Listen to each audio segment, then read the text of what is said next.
Question number 5 देखिए, right each of the following in decimal form. आपको क्या given है, एक्सपेंडेड फॉर्म गिवन है, आपको डेसिमल फॉर्म में लिखना है।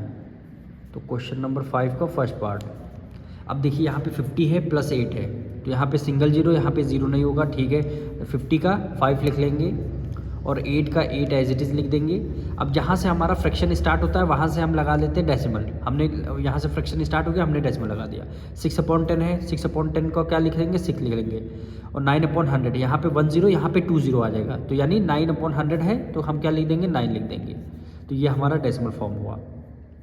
अब इसका सेकंड पार्ट, 300 + 80 + 7, यानी यहाँ पे 2 0, यहाँ पे 1 0, यहाँ पे कुछ नहीं, तो यहाँ पर लिखेंगे 3 8 7, तो यहाँ पे लिखेंगे 3 8 7।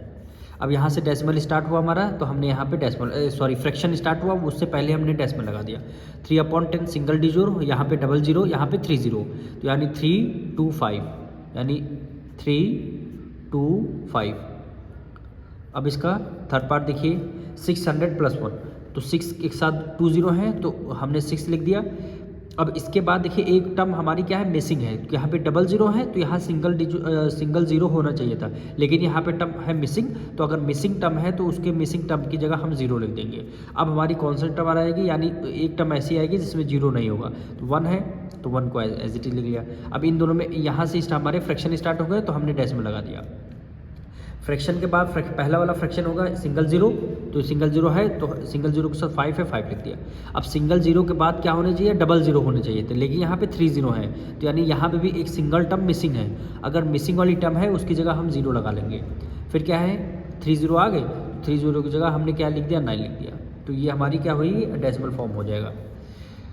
अब इसका फोर्थ पार्ट देखिए, क्या वैल्यू गिवन है, 900 + 5, 9 के साथ 2 0, पर यहाँ पे एक सिंगल जीरो होना कंपलसरी था, यानी पर यहाँ पे नहीं है, मिसिंग टर्म है, तो यहाँ पे मिसिंग टर्म वाले की जगह हमने जीरो लगा देंगे। अब 900 है, 900 का 9 लिख दिया, ठीक।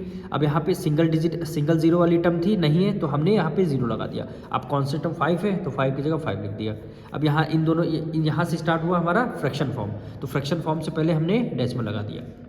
7/100 है, पर होना कैसे चाहिए था, 7/10, यानी सबसे पहले फ्रैक्शन 10 का आना चाहिए, जैसे कि यहाँ पे था हमारा 10, ठीक। यहाँ भी हमारा 10 से स्टार्ट हुआ, पर यहाँ से 100 से स्टार्ट हुआ, यानी 10 वाली फ्रैक्शन हमारी गायब है, यानी मिसिंग है, मिसिंग टर्म है, तो हमने जीरो लगा दिया।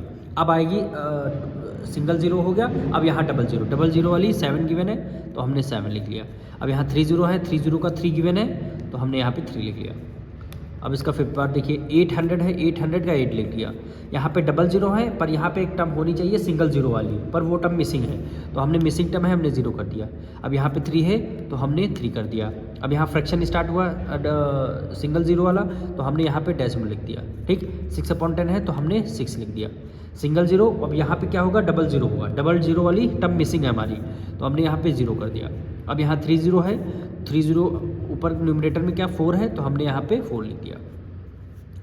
अब इसी तरह 6, यानी लास्ट पार्ट 40 + 3, अब यहाँ सिंगल जीरो, यहाँ पे कॉन्स्टेंट यानी जीरो नहीं होगा, तो यहाँ पे 40 का 4 आ जाएगा और 3 का 3 एज इट इज आ जाएगा। 3 के बाद देखिए फ्रैक्शन स्टार्ट है, तो हमारा डेसिमल लग जाएगा, और डेसिमल लगते ही पहला जो टर्म है वो सिंगल जीरो का आना चाहिए था, यानी 2/10 होता है यहाँ पे, लेकिन यहाँ पे 2/100 है, यानी इससे फ्रैक्शन डिवाइडेड बाय 10 वाली फ्रैक्शन हमारी गायब है।